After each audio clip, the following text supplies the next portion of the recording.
Assalamualaikum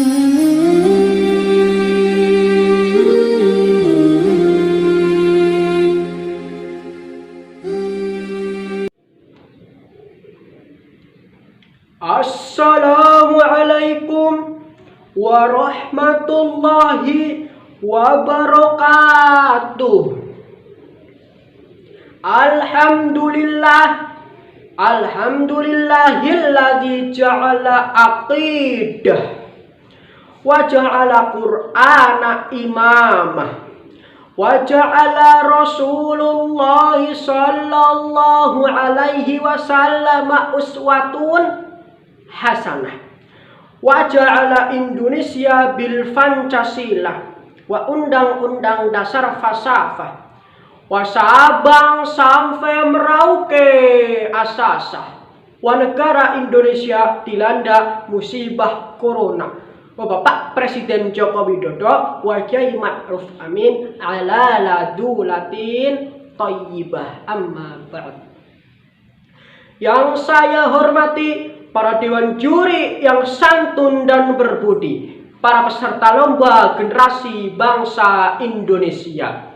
Pertama dan yang paling utama, marilah kita panjatkan puja dan puji syukur kehadirat Allah Subhanahu wa Ta'ala. Karena berkat limpahan barokahnya, kita dapat mengadakan acara yang insya Allah diberkahi Allah Subhanahu wa Ta'ala. Sholawat serta salam terus kita curahkan kepada junjungan kita, Habibana wa Nabiyana Muhammad sallallahu alaihi wasallam. Karena beliaulah yang mengubah masa jahiliyah menjadi masa kepintaran. Berdirinya saya di sini hanya ingin sedikit berbicara tentang biografi beliau almarhum al-maghfurlah Bapak Kiai Al-Hajj Hasyim Asy'ari Al-Hafidh. Pemuda-pemudi harapan bangsa dan harapan Ibu Pertiwi rahimakumullah. Kiai Al-Hajj Hasyim Asy'ari atau Mbah Hasyim Asy'ari.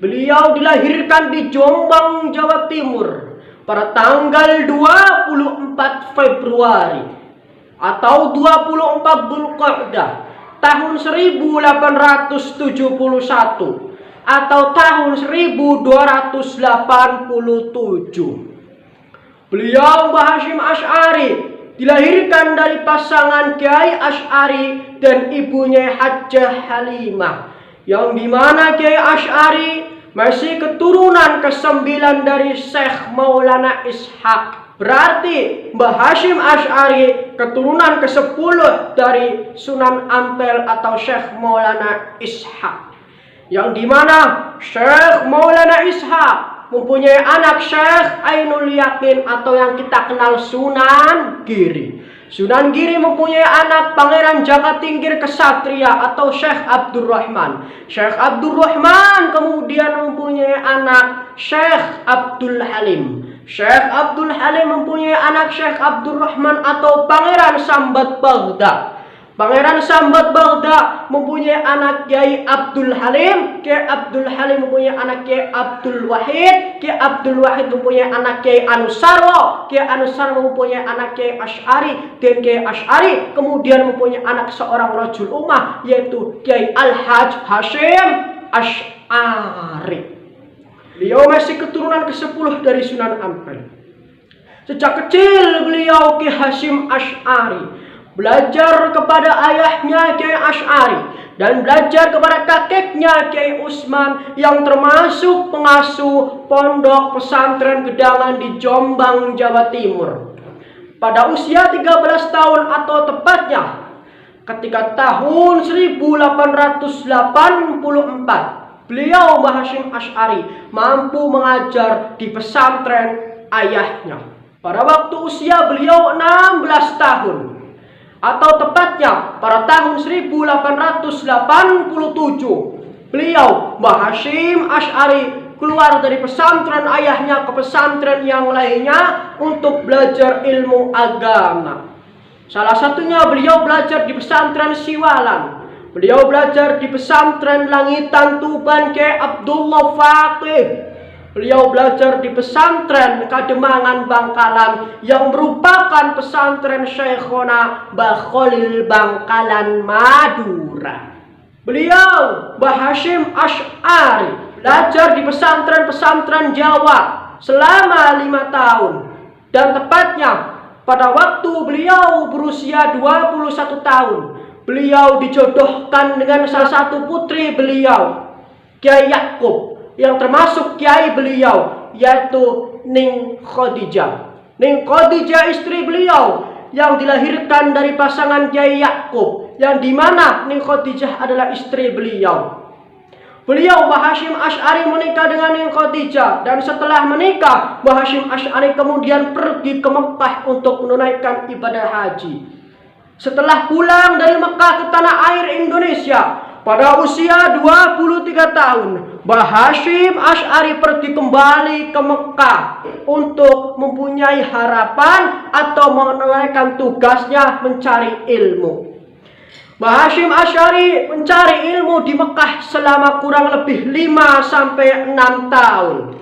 Salah satu guru beliau yaitu Syekh Mahfud Tarmas dan Syekh Khotib Al-Minangkabawi yang juga termasuk guru dari Kiai Ahmad Dahlan, pendiri Muhammadiyah. Dan juga ada guru beliau di sana, Syekh Said Al-Yamani, Syekh Abbas Al-Maliki, Syekh Syata, dan lain sebagainya. Itu adalah guru beliau ketika di Mekah. Beliau ketika di Mekah belajar ilmu hadis langsung dengan Syekh Khotib Al-Minangkabawi, dan juga belajar fikih Syafi'i, fikih Hanafi kepada Syekh Khotib Al-Minangkabawi. Ketika beliau Mbah Hasyim Asy'ari belajar di Mekah, belajar fikih Syafi'i dan fikih Hanafi, beliau Mbah Hasyim Asy'ari juga mempelajari kitab Tafsirul Manar karya Muhammad Abduh, seorang ulama besar pada zaman dinasti Turki Utsmaniyah. Pada waktu itu pula beliau belajar di Mekah dengan belajar tasawuf Thariqat Qadiriyah dan Thariqat Naqsyabandiyah. Setelah selesai belajar di Mekah selama 5 atau 6 tahun kurang lebih, beliau pulang ke tanah air Indonesia. Dan tepatnya pada tahun 1899 beliau mendirikan pesantren yang kelak menjadi pesantren terpenting di Indonesia, yaitu pesantren Tebu Ireng, Jawa Timur, Indonesia. Pada waktu tahun 1926 beliau Mbah Hasyim Asy'ari menjadi pemerkasa berdirinya Nahdlatul Ulama. Pada tahun 1926 Mbah Hasyim Asy'ari juga menjadi Rais Akbar pertama Nahdlatul Ulama, yaitu pada tahun 1935 kitab beliau yaitu kitab Mawaid diterbitkan secara massal dan juga diterjemahkan oleh Buya Hamka. Pada tanggal 22 Oktober tahun 1945 beliau mengumpulkan kiai se-Jawa Madura untuk mengadakan musyawarah tentang resolusi jihad nasional, yang dimana pada waktu itu isi resolusi jihadnya bahwasanya Muslim wajib menjaga negara Indonesia, tanah air yang tercinta. Isinya adalah bahwasanya setiap wilayah yang tidak lebih dari 94 km jauhnya dari medan pertempuran maka wajib ikut berperang melawan Belanda. Setelah itu 2 minggu kemudian pada tanggal 10 November tahun 1945 Mbah Hasyim Asy'ari berperang di Surabaya untuk mempertahankan kemerdekaan Indonesia. Pada tanggal 10 November pada tahun 1947 atau tepatnya pada tanggal 21 Juli beliau Mbah Hasyim Asy'ari wafat pulang ke rahmatullah di Jombang, Jawa Timur. Sekian dari saya, misal ada salah kata mohon maaf. Wallahul muwaffiq ila aqwamit thariq. Wassalamualaikum warahmatullahi wabarakatuh.